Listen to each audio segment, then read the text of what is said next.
ओम श्री वेद पुरुषाय नमः। नमस्कार। क्लास नंबर 476 श्रीमद् भगवद गीता जी शंकराचार्य जी के भाष्य के अनुसार आरंभ किया जाता है। ओम श्री सीता रामचंद्राभ्याम नमः। नमो गुरुभ्यः। ओम अथ काल देवता श्री विक्रमी संवत् 2082 वैशाख कृष्णपक्षः दशमी बुधवारः धनिष्ठा नक्षत्रम् उत्तरायणं वसंत ऋतुः। ओम तत्सत्। श्री शंकराचार्याय गुरवे नमः। श्रोत्रादीनीन्द्रियाण्यन्ये संयमाग्निषु जुह्वति शब्दादीन् विषयानन्य इंद्रियाग्निषु जुह्वति। अध्याय नंबर 4 और श्लोक number 26 Shrimad Bhagavad Gita ji Gita press Gorakhpur book number 10 Shankaracharya ji के भाष्य वाली पुस्तक। अच्छा जी, तो ये अब हमें यहाँ भगवान बता रहे हैं कि वेद में सबसे महत्वपूर्ण चीज़ है यज्ञ, और उस एक है सामान्य यज्ञ का रूप जो हम देखते हैं अग्नि के अंदर हम हविष डालते हैं। वो हविष विशेष देवता के लिए होता है और इस प्रकार उस देवता का तर्पण किया जाता है और फिर उससे हम अदृष्ट पुण्य और पाप की प्राप्ति करते हैं। ये दैव यज्ञ कहलाता है, देवताओं के तर्पण के लिए होने वाला यज्ञ। अब इस प्रिंसिपल, ठीक है, ये जो सिद्धांत है कि एक स्थान है, अग्नि है, जहाँ पर आप हवन कर रहे हैं, तो ये प्रिंसिपल से ही, इस सिद्धांत से यज्ञ के रूप से अनेक प्रकार के यज्ञ जो तपस्या रूप है, जो ज्ञान के साधन हैं, उनको भगवान बता रहे हैं। तो यहाँ भगवान कह रहे हैं श्रोत्रादीनी, श्रोत्र अर्थात कान। तो हमारे जो 5 ज्ञानेंद्रियां हैं, जो शब्द स्पर्श रूप रस और गंध का प्रकाश करने वाली हैं, तो वो 5 ज्ञानेंद्रियां इंद्रियाणि अन्य योगिनः, जो अन्य और एक प्रकार के कुछ लोग हैं, योगी हैं, योगी माने कर्म योगी हैं। तो श्रोत्रादीनि इंद्रियाणि अन्ये योगिनः संयम अग्निषु प्रति इंद्रियम संयमः भिद्यन्ते इति बहुवचनम। तो अब यहाँ पर क्या है, इंद्रियां, अपनी इंद्रियों को ही आप, इंद्रियों का जो संयम है, संयम माने उनको आप वश में रखते हैं। इंद्रियों को आप अपनी स्वाभाविक राग और द्वेष के अनुसार उनकी स्वाभाविक गति होती है। इंद्रियां वहाँ जाती हैं जहाँ I like, I don't like. तो इसलिए लाइक में जाती हैं, डोंट लाइक में नहीं जाती हैं। लेकिन जब हम इंद्रियों का संयम करते हैं, इंद्रियों को वश में करते हैं, तो इंद्रियां जो हैं वो संयम, एक अग्नि हो जाती है। उसको आप अग्नि देखिए, और उन इंद्रियों को आप संयम अग्नि में डाल दीजिए। इस प्रकार अग्नि जो है उनका होम, सारी इंद्रियों का, 5 ज्ञान इंद्रियों का होम संयम अग्नि में किया जा रहा है। ठीक है। तो संयम अग्नि में जब हमने होम किया तो उस अग्नि में हमने ब्रह्म को देखा कि परमात्मा के को हम ये अपनी सारी इंद्रियां, भगवान जगत की आत्मा परम सत्य सर्वात्मा में हम ये संयम अग्नि, जो हमारा संयम है, उसी को अग्नि माने और इंद्रियों को वहाँ जैसे हविस डाला जाता है उसी प्रकार अपनी पांचों इंद्रियों को ही संयम अग्नि में हम होम कर दें, हम उसमें प्रक्षेपित कर दें, डाल दें। इस प्रकार जो आप अपना मानसिक मन में ही, कोई बाह्य द्रव्य नहीं है, कोई बाह्य अग्नि नहीं है, लेकिन आप सदा होम परायण हैं, तो यहाँ संयम अग्निषु बहुवचन का प्रयोग किया है, अर्थात संयम अग्नियों में। तो भगवान समझाते हैं प्रति इंद्रियम, 5 इंद्रियां हैं, तो हर इंद्री को आप एक अग्नि समझिए। तो संयमः भिद्यते, तो संयम भी अब 5 हो गया, इसलिए बहुवचन का प्रयोग किया गया है। तो संयम एव अग्नयः, ये 5 हर इंद्रियों का जो संयमनम है, ये जो है संयम अग्नि कहलाएगा। तो 5 ज्ञान इंद्रियां और 5 कर्म इंद्रियां सब इसमें आएंगी, तो कुल मिला के 10 हो गई। ठीक है, कर्म इंद्रियों में आपके वाणी का संयम, कि वाणी कभी झूठ ना बोले, अधिक ना बोले। ठीक है, पाणी, हाथ, पाद, पैर, पायु, उपस्थ और प्रजनन इंद्री का संयम, और अपना मल त्याग की इंद्री का संयम। इस प्रकार कर्म की इंद्रियों का संयम और ज्ञान की इंद्रियों का संयम, तो 10 इंद्रियों का संयम जो है, और अगर मन को भी उसके साथ लें तो मन का भी संयम। इस प्रकार इन सब को हम अग्नि मानते हैं। ऐसा आप समझें कि ये सारी इंद्रियां अग्नि रूप हैं, और इस अग्नि को में ये संयम जो है, ये अग्नि रूप है, जो इन इंद्रियों का संयम है, और इंद्रियों को संयम में डाल दिया गया। इससे क्या हुआ? वो संयम अग्नि में इनकी स्वेच्छाचार शांत हो गई। वहां केवल क्या आ गया इंद्रियों में? ब्रह्म। आपने इंद्रियों को संयम अग्नि में ब्रह्म रूप देखा कि नारायण ही ये अग्नि है, और मैं इन अग्नि में अपनी इंद्रियों को भगवान को अर्पण करता हूँ। इस प्रकार इंद्रियां जो हैं, उनकी भूख जो है वो नारायण में, नारायण से व्याप्त हो गई, जगत आत्मा से व्याप्त हो गई। तो इंद्रियों का स्वेच्छाचार शांत हो गया। ऐसा इसको ब्रह्म ज्ञान का साधन कहा जाता है, संयम करना। अब हमें एक विशेष चीज देखनी है। अगर ये संयम शब्द जो है यहाँ पर, कि इंद्रियों का संयम माने सेल्फ कंट्रोल, ऐसा हम कह देते हैं, हम डिफाइन नहीं करते कि ये सेल्फ कंट्रोल क्या है, ये इंद्रियों के ऊपर निग्रह करना क्या है, तो सारी भगवत गीता बैठ जाएगी।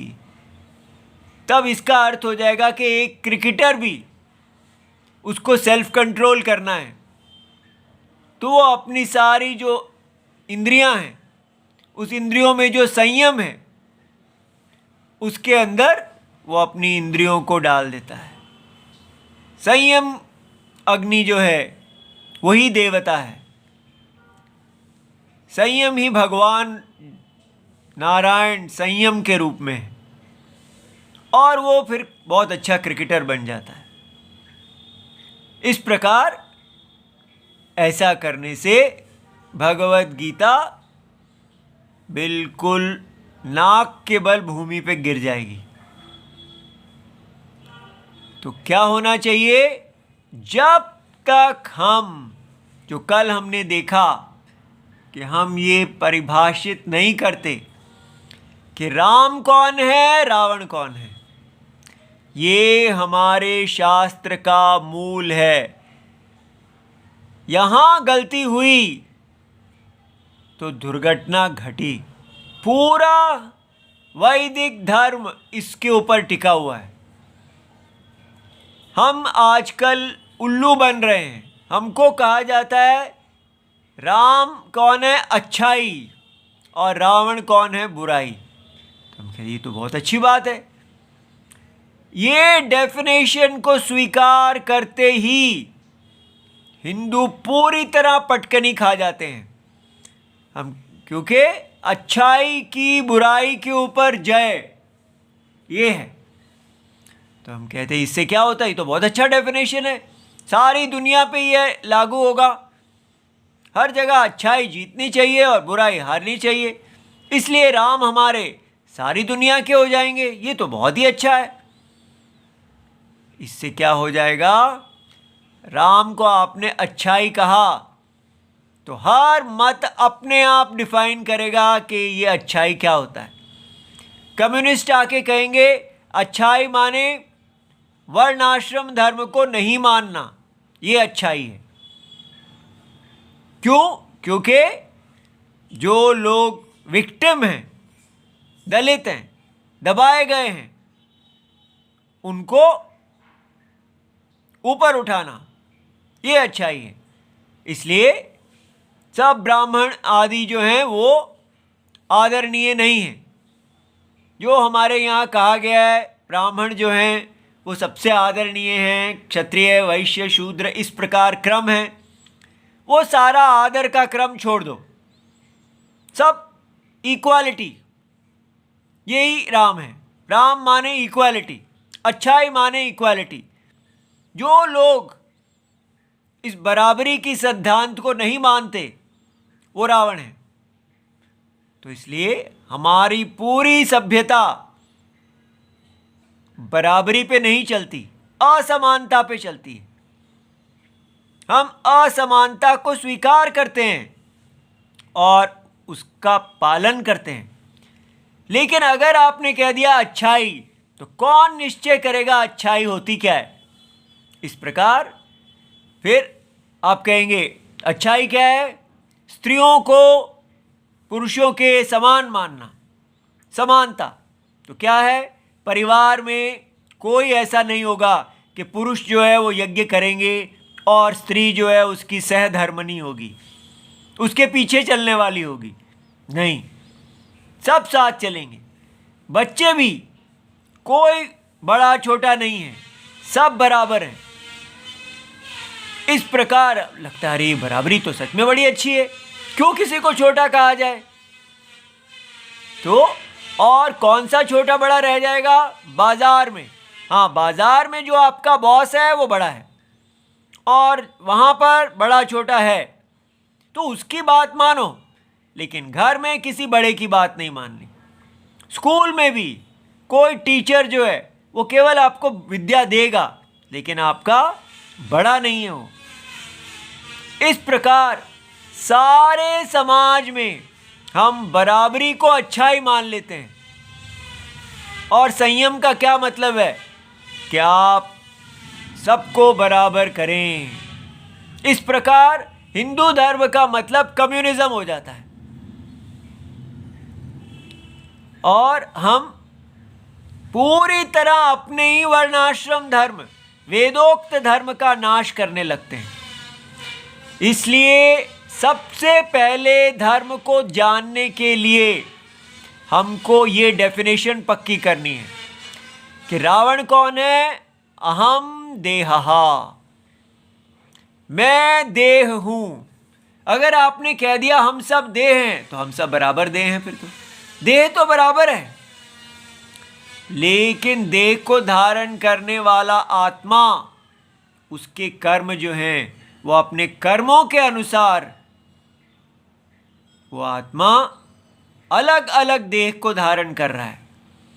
इसलिए वो भगवान के यज्ञ में बराबरी नहीं है, सिर पैर के बराबर नहीं है।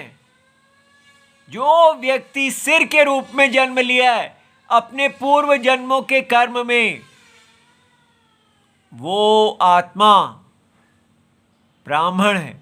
वो आत्मा इनकी तुलना में इस शरीर को धारण करने से पूज्य है बाकियों का। इस प्रकार असमानता, हम देह हैं माना तो समान हो जाएगा, लेकिन मैं देही हूं और मैंने अपने कर्मों के अनुसार भगवान के यज्ञ में सिर को धारण किया है, भुजा को धारण किया है, जांघ को धारण किया है, पैर को धारण किया है। तो हमारे शरीर में असमानता है। हमारे अपने शरीर में सिर जो है वो पूज्य होता है सबसे अधिक। जैसे जैसे नीचे जाते हैं तो हम उच्च से नीच की तरफ जाते हैं। तो इसी प्रकार भगवान के शरीर में भी है। तो इसलिए सदा याद रखना है कि राम माने वो व्यक्ति जो अपने आप को देही देखता है और भगवान के इस यज्ञ में अपने स्थान के अनुसार देह को धर्म साधन देखता है। ये डेफिनेशन रखेंगे तो हम कभी भी सनातन धर्म से नहीं गिरेंगे। और अगर ये छोड़ी तो सारी दुनिया हमको अच्छा बनो के चक्कर में कहती जाएगी कि जो हम कह रहे हैं वही अच्छा है। मुसलमानों के सारे दोषों को दूर कर देना, ना देखना, यही अच्छाई है। उनके जो वो काफिर आदि कह के हमें परेशान करते रहते हैं, वो उसको स्वीकार कर लेना, सहन कर लेना, ये अच्छाई है। कुछ भी आप अच्छाई की तरह बताते जाओ, बाजार धर्म को स्वीकार करना, यही अच्छाई है। तो कोई निश्चय ही नहीं है। निश्चय कैसे होगा अच्छाई का? ये आत्मा और देह को जब आप अलग करेंगे, देह तुष्टि मांगती है लेकिन आत्मा नित्य तुष्ट है। आत्मा सर्वात्मा है, आत्मा परमेश्वर है, परम सत्य है। परम सत्य में शरण लेके ही हम धर्म को देख सकते हैं। इसीलिए यहाँ बार बार कहा जाता है कि जब तक हम राम जी को अपना गुरु नहीं देखते हैं, ये देही हमें बताएंगे, गायत्री मंत्र के देही, कि क्या धर्म है और क्या अधर्म है। ठीक है, इसलिए यहाँ पर जो संयम कहा गया है, तो संयम का मतलब देही देह का संयम करते हैं। वैदिक धर्म का पालन करने के लिए, क्रिकेट खेलने के लिए नहीं, कम्युनिस्ट धर्म का पालन करने के लिए नहीं, साइंटिस्ट के द्वारा बताए गए धर्म का पालन नहीं, वैदिक धर्म का पालन। ठीक है, वेदोक्त यज्ञ में अपनी आहुति देना, अपने उच्च स्थान, अपने नीच स्थान को धारण करना और सदा यज्ञ में बने रहना, ये संयम है। अपने राग द्वेष के वश में नहीं आना, केवल यज्ञ में अपने स्थान में बने रहना, ये संयम है। ये डेफिनेशन से हटे तो फिर आप भगवत गीता नहीं पढ़ रहे हैं, आप कम्युनिज्म पढ़ रहे हैं, आप साइंस की बताई हुई कंज्यूमरिज्म पढ़ रहे हैं, आप वेद के प्रमाण को नहीं मान रहे हैं। ठीक है, इसलिए व्यक्ति सावधान रहे। आगे बताया शब्दादीन। अब दूसरा है, इसमें हमने क्या किया, इंद्रियों को ही संयम अग्नि में हवन कर दिया, इंद्रियों को हविस बना दिया और संयम को अग्नि बना दिया। और उस अग्नि में हमने भगवान का यज्ञ किया। तो नारायण जगत की आत्मा को इस प्रकार संयम अग्नि में इंद्रियों का हविस देके प्रसन्न किया, तुष्ट किया। अब यहां क्या है, शब्दादीन विषयान अन्ये इंद्रिय अग्निषु जुह्वति। अब यहां पर इंद्रियों को अग्नि माना, जिन इंद्रियों में हमारा 5 ज्ञान इंद्रियां और कर्म इंद्रियां, तो यहां पर शब्दादीन विषय कहा है, तो इसलिए कर्म इंद्रियां नहीं आएंगी। 5 शब्द आदि जो विषय हैं ज्ञान इंद्रियों के, उनको वो शरीर के अंदर प्रवेश कर रहे हैं। तो इससे क्या है, इंद्रियाणि एव अग्नयः। अब 5 ज्ञान इंद्रियों को आप अग्नि समझिए। देखिए कैसे ये यज्ञ चल रहे हैं। तेषु इंद्रियादिषु, इंद्रिय अग्निषु, तो इंद्रियां जो है अग्नियां हैं, और 5 ज्ञान इंद्रियों से अग्नि में जुह्वति श्रोत्रादि भी। तो श्रोत्र कान इत्यादि के अंदर जो शब्द जा रहे हैं, त्वचा में जो स्पर्श जा रहा है, आंखों में जो रूप जा रहा है, जिह्वा में जो रस जा रहा है, नाक में जो गंध जा रही है, ये 5 क्या है, हवन है। और ये इंद्रियां अग्नि हैं। लेकिन क्या हम कुछ भी स्वेच्छाचार से डाल सकते हैं? नहीं। अविरुद्ध विषय ग्रहणम होमम मन्यन्ते, अर्थात जो शास्त्र के अविरुद्ध है, इसलिए स्वेच्छाचार नहीं करना, बाजार आचार नहीं करना, अपने स्वधर्म के अनुसार, आश्रम के अनुसार सदा ब्रह्मचर्यम, सदा वेद के अनुसार आचरण करना, उसको होम कहते हैं। अब ये तपस्या है। इसको अगर हम कह देते हैं कि आजकल का हिंदुइज्म क्या है जी, देखिए कितने महान हैं हिंदू, जहाँ पर भी कोई होटल देखते हैं जाके बैठ के खाना खाने लगते हैं, कुछ नहीं देखते कि जो हम खा रहे हैं वो शास्त्र अविरुद्ध है या विरुद्ध है, क्योंकि वो वेद का आजकल कोई पालन नहीं करते। तो वो कितने महान हैं। एकता ही एकता है, सब में एकता है। कोई ये नहीं देखता कब बना, कैसे बना, किसने बनाया, और बाजार में गए, पैसे दिए और खा लिया। तो ये हिंदू एकता है, ये एकता नहीं है। हम अपने यज्ञ को भूल ही गए हैं। यज्ञ करते समय पंडित जी को बुला के कर दो, लेकिन ये जो यज्ञ हमें कहा गए हैं कि आप जो भी अपने अंदर, इस शरीर के अंदर रहने वाले देवता को इंद्रिय रूप अग्नियों में हवन कर रहे हैं, वो कैसा होना चाहिए?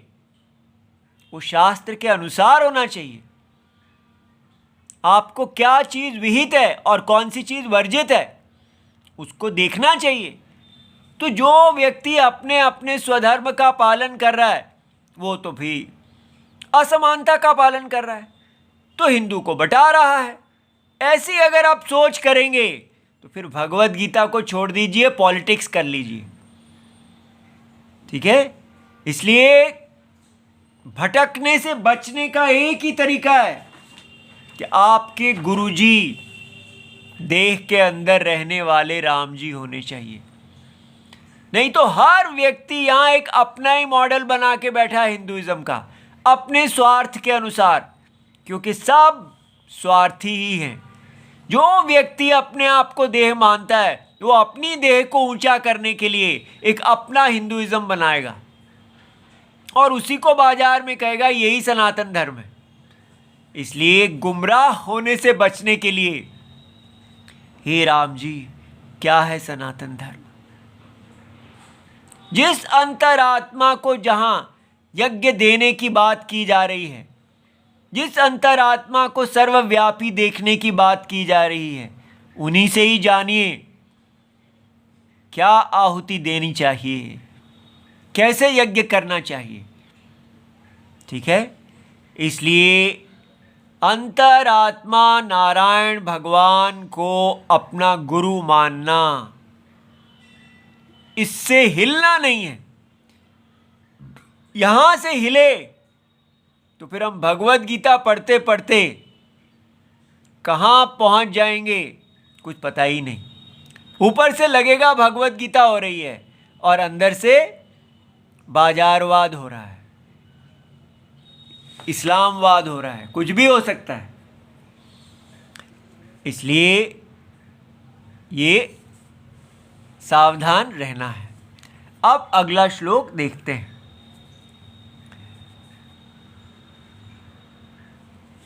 सर्वाणि इंद्रियकर्माणि प्राणकर्माणि चापरे आत्मसंयमयोगाग्नौ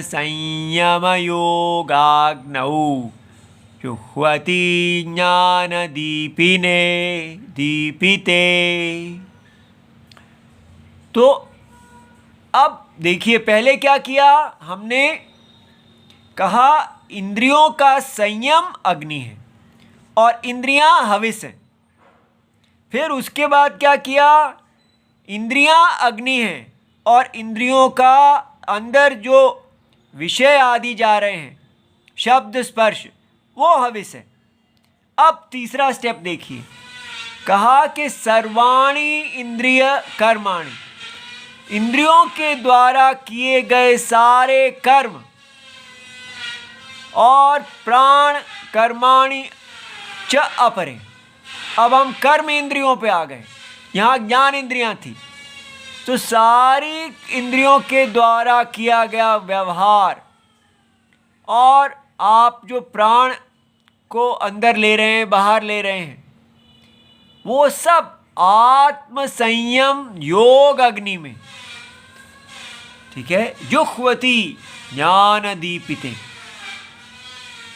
उसको आत्म संयम योग अग्नि में उसको डालते हैं, ऐसी अग्नि में डाला जाता है, स्वाहा ऐसे। लेकिन वो अग्नि ज्ञान के द्वारा दीपित है, उसमें वो अग्नि ज्ञान की अग्नि है। कैसे, ये देखें, इसका अर्थ शंकराचार्य जी समझाते हैं।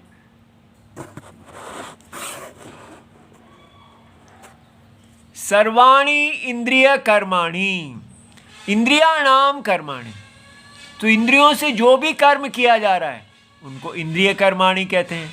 तथा प्राण कर्माणि, प्राणः वायु, प्राण क्या है? वायु आध्यात्मिकः, जो हमारे शरीर से वायु अंदर बाहर जाती है उसको प्राण कहते हैं। तत्कर्माणि, उसके जो कर्म हैं, आकुंचना प्रसारण, सुकड़ जाना और फैलना, ये जो काम है, तो अपना सांस लेना, सदा वो अपने प्राण को देखते हैं। आदि तानी च अपरे, अन्य आत्म संयम, इस सारे को वो वश में करते हैं।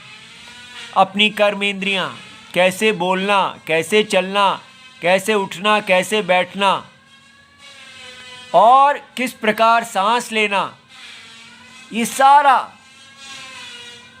आत्मनि संयम, आत्म संयम अर्थात सब अपने वश में किया हुआ। सह एव योग अग्नि, इसी को ही योग अग्नि कहा है। ये जो अंतरात्मा में अपने आप को प्रतिष्ठित करके कि ये आत्मा का ही शरीर है और आत्मा ही सांस ले रही है। जगत की आत्मा नारायण, जगत की आत्मा ही क्रिया कर रही है। इस प्रकार आप स्वेच्छाचार को पूरी तरह रोक देते हैं और ये योग अग्नि में आप हवन करते हैं अपने सारे कर्मों का। ज्ञान दीपे दीपिते स्नेहेन, उसमें जो घी डालते हैं जिससे ये अग्नि जल रही है वो ज्ञान है।